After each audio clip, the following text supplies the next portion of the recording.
Today, we are going to be looking at a classic. It's quite the adventure, and many people are familiar with it. And joining me is a friend, Binky. So it takes place in New York. This poor old lady has a horrific paranormal experience, screaming her heart out as she sees an apparition. We cut to the scene at Columbia University, where there is a segment there for paranormal studies. I don't know why this scene annoyed me so freaking much. This type of false validation for some instant gratification is the reason why I think a lot of us chicks went berserk. Square. Good guess, but wrong.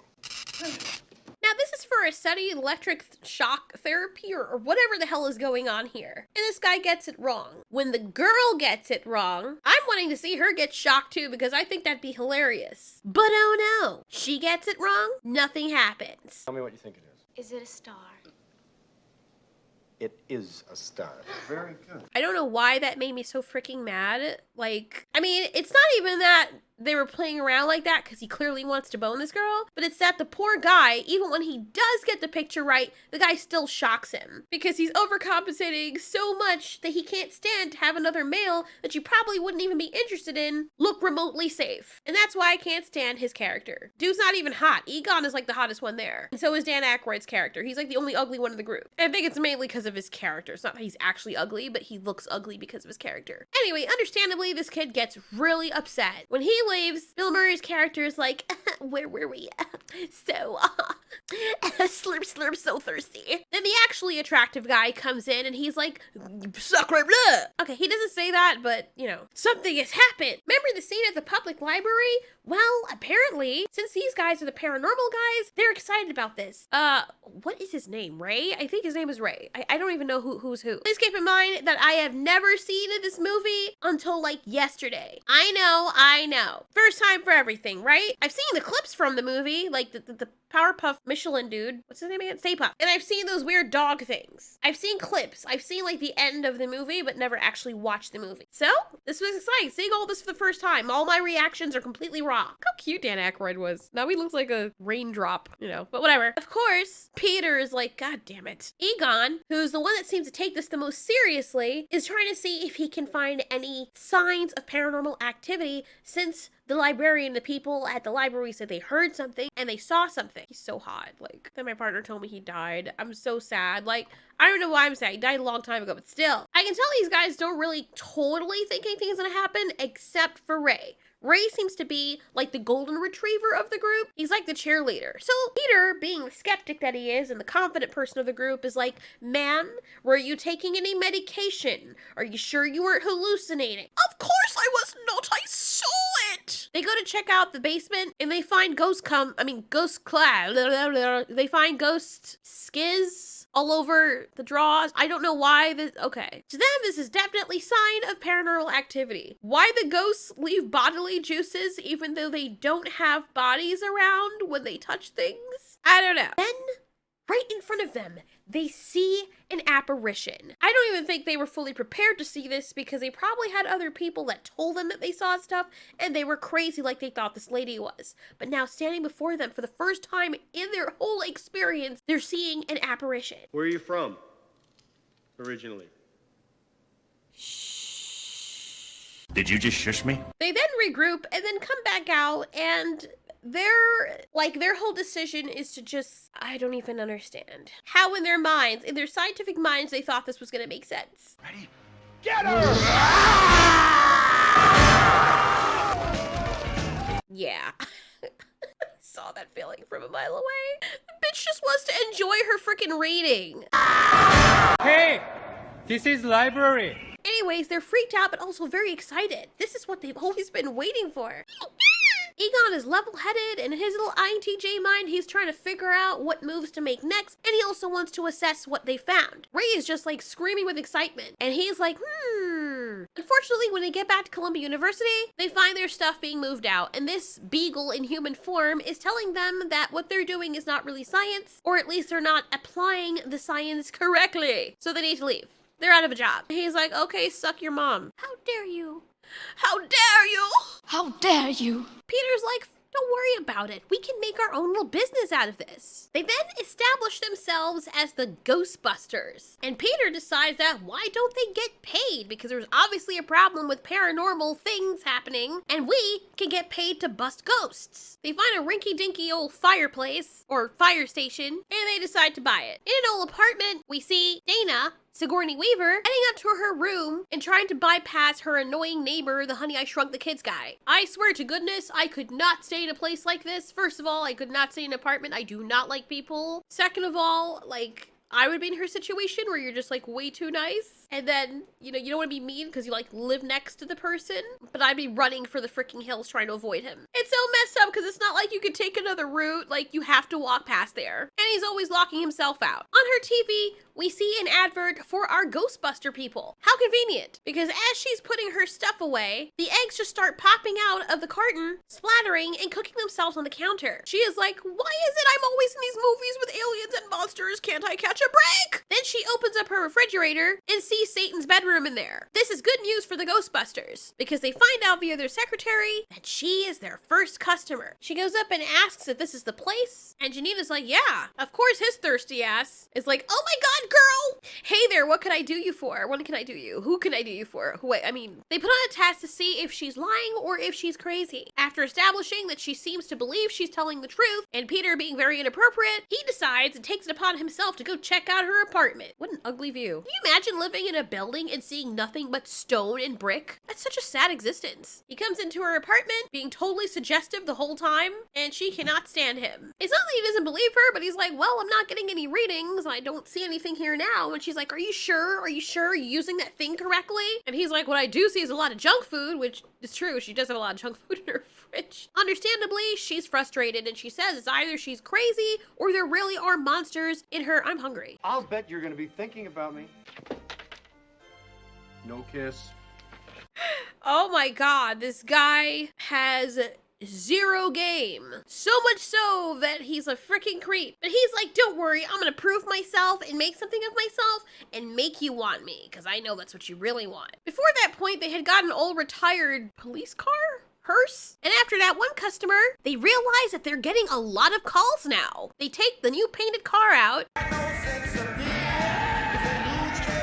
I wondered watching this though. Like, this was so cute, the way they put everything together. But isn't that impersonation of the police? I know that certain terms weren't there back then and certain laws weren't in place, so when did the whole impersonating the police happen? And I guess you have to have oscillating lights. And, okay, the lights are probably not a problem, but isn't the siren a problem? Or maybe it's not, because it doesn't exactly sound like a siren. I don't know. This was a long time ago, so I don't know what the laws were back then. Their first real job, the Sedgwick Hotel. It's so hard to say. It does not roll off the tongue. The manager there is like, dudes, we have a problem. See, I've been seeing apparitions, and thank goodness these people that are calling them have seen it themselves. The manager asked them to be discreet, and everyone's like, geez, these people look like they're freaking from outer space. The guy in the bat that looks like a discount Danny DeVito even said as much. When they tell him they're there to take care of a cockroach that someone saw, the guy's like, that must be some cockroach.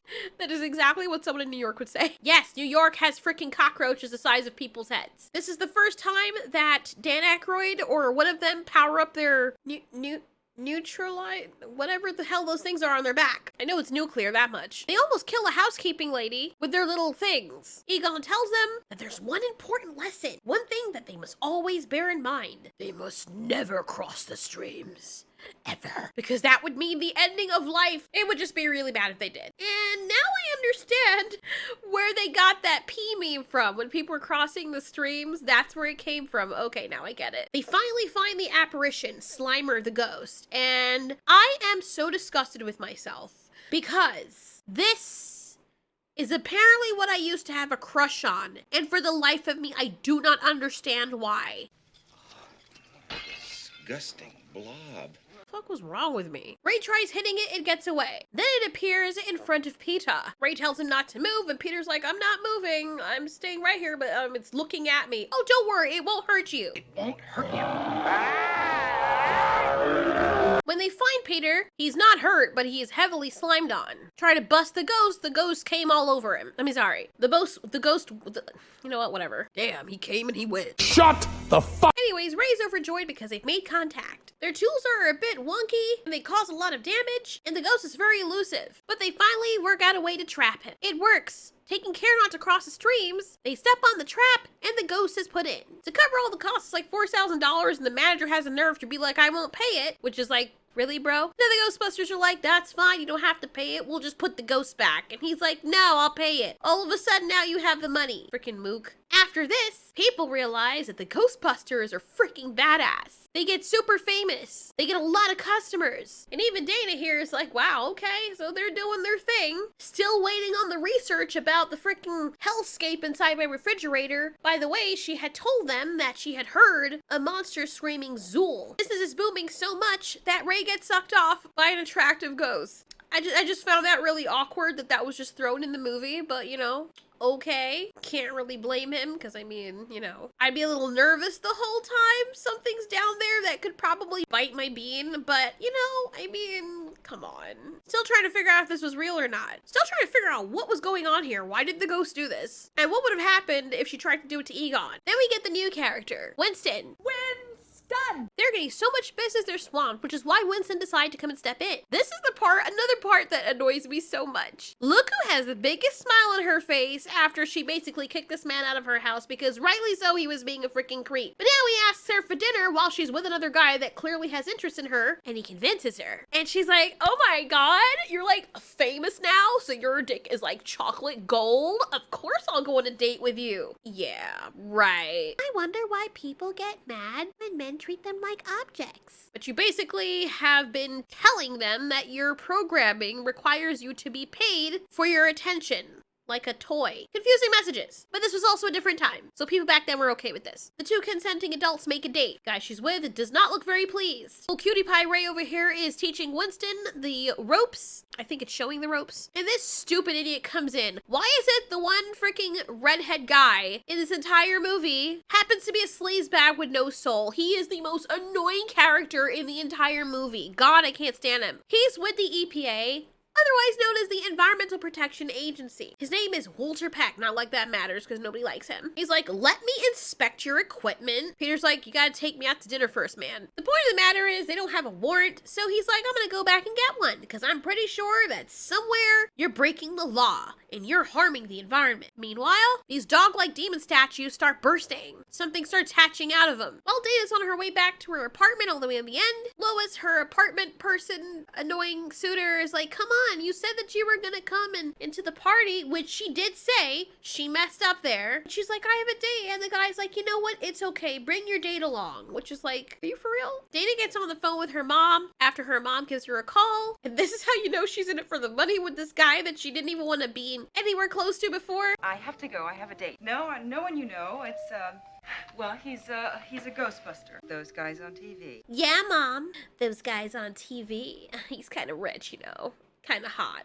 All the ladies want to bang him, so you'll approve. Dana lies there just taking a beat for a moment. Earlier, when Peter did meet up with her, he told her that he found something on the name Zool, which is what the monster has said in the refrigerator. Peter had told her that Zool was a demigod who worshipped Gozer the Gozerian, a shape-shifting being of destruction. This is a scary scene. The door opens, a dog is there, and hands grab her, and she is drawn into the room and possessed by Zool. Meanwhile, at the party, everyone hears this dog in the back. Then a demonic dog bursts out and just wreaks havoc. What in the Godzilla claymation? Poor Lois is chased through the city. I don't know why the dog is just going after him, but it then possesses him. When Peter goes to pick up his date, she has a completely new look and is acting all weird. She asks him if he is the Keymaster. Are you the Keymaster?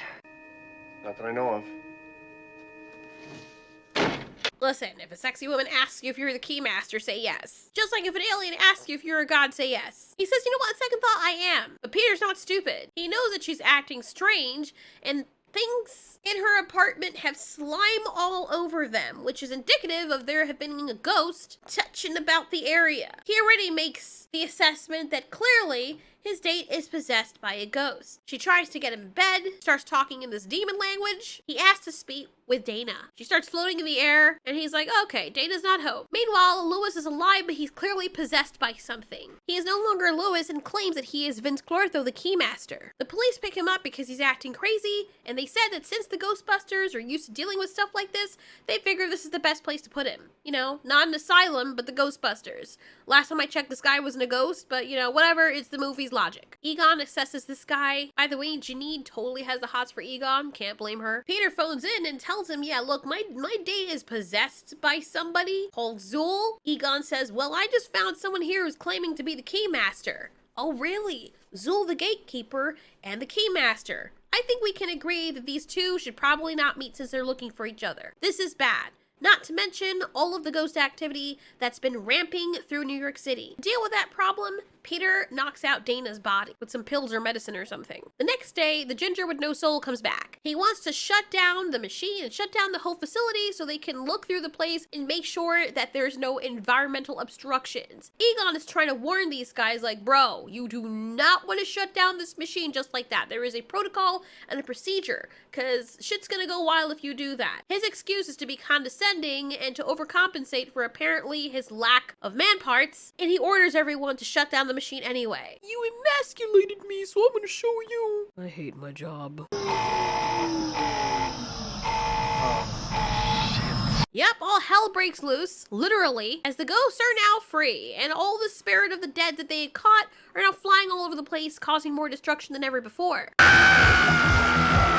It's not a very nice time, and basically, they're causing so much chaos that they're making New York look like, well, New York. All the spiritual energy goes right to Dana's apartment. She wakes, and the whole building is transformed. The Ghostbusters are thrown in jail, simply because they were blamed for the accident. While they're in jail, Ray and Egon claim that Dana's building was apparently created as an antenna to attract and concentrate spiritual energy. Why? So that Gozer the Gozerian could be brought about, and the apocalypse would ensue. The reason Dana was possessed is because she is at the central part of the apartment. Even while they're in jail, bad stuff keeps happening. To make things worse, the Gatekeeper meets the Keymaster. They share a passionate kiss and start their lovable journey to mayhem. The city is just getting worse, and the mayor of the city is not in a good stance right now. He's like, what the frick do I do? The Ghostbusters explain to him what's gonna happen, and they're like, look, it may be our fault, but you can either keep us in jail and have shit keep going wild, or have us take care of it and prove our innocence. And if we're not innocent, you can put us back in jail. You will have saved the lives of millions of registered voters. The mayor releases them with a police escort. Of course he does. Everyone is expecting them to save the day. Then they realize what they're really up against. I wonder if that's where that scene from cartoons come from, whenever they go somewhere and there's like a mountain in front of them. There's like electricity at the top and it looks so imposing. It's like they took that scene right from out of this. The earth opens up, the Ghostbusters fall in, but everyone cheers because they're okay. These two possessed people wait for their master. And I don't know what, they're just okay. Then they turn into dogs, demon dogs, the same demon dogs that possessed them. And now he's like, can I still smash though? I don't know. Can you? The group meets Gozer, the destroyer of things. So we have our little resident Michelangelo, the turtle here, Ray, go up and tell Gozer that, you're not welcome here, dude. You can go to the nearest parallel dimension or somewhere else and go destroy things over there, but, yeah, you can't do it. You can't do it here. Are you a god? Why is it spicy? So again, when you are asked this question by a demonic thing, what should you say? No. Exactly. No. What? No. You say yes. You say yes. No. Then... When someone asks you if you're a god, you say yes. Of course, they're gonna ask you to prove it later, but most people are really that dumb. They will believe in a god without proof. It's the best thing ever, especially if you're the one they're believing in. The more visible you are, the better. This alien creature knows nothing, so he should have just said yes. To solve this problem, they decide to show this 70s version of a rock star. What's what? But they can't seem to hit her with their stream. Gozer is so kind that he, whatever, says, listen, I'm gonna destroy your world anyway. Choose the form of the destruction that you want to come down upon you. This is what Ray chooses. The Michelin Man. I mean, the Stay Puft person. Aw, how freaking horrifying. And it goes straight for them. Egon says, you know what? We should cross the streams. Even though he told them, yeah, you shouldn't cross your proton energy streams. But yeah, this time we should do it, but at the dimensional gate. Upon his instruction, they do it with the badly rendered graphics from that time. They look like they're having a very fun time busting the ghost. The Marshmallow Man doesn't look very happy. Marshmallow busts all over everyone, and the dimensional gate closes. Everyone's happy, then they remember that poor Peter's girlfriend that he didn't even get to go on a date with got possessed and turned into one of these dogs, and she died as a demon dog. But there's a happy ending because she was just covered in stone as the dog demon thing froze up without a scratch. She is saved and paraded in front of the city. He's like, girl, I'm gonna kiss you now. I saved your life. You were gonna go on a date with me anyway. And at first it looks like she's not gonna kiss him, and then she remembers, oh yeah, he's famous. Kiss. The end. Such a strange movie, but you know what? It wasn't as bad as I expected movies to be from that time. Sigourney Weaver was amazing. I love her. And it was a very simple plot and yet a classic. It was a cute story. Wasn't too, you know, in on itself, I guess. And because it was a comedic, what would you call this? Like comedic horror? It doesn't strike me as horror. Whatever. Horror comedy. You could forgive all the corniness that happened in this movie. Glad I finally watched it. Wait, I misspoke. It's a sci-fi comedy. Yes, sci-fi comedy. Freaking weird one at that. Anyways, what'd you guys think about this awesome movie? I know probably everybody else but me has seen it at this point. I did like it, and that makes me even eager to see the others, except for the one with the all women. I don't know, everyone was shitting on that one. I don't know if I have to watch that one by principle, but it looks really freaking cringe. Thanks so much for watching. This has been Ultiori. You ask, we answer.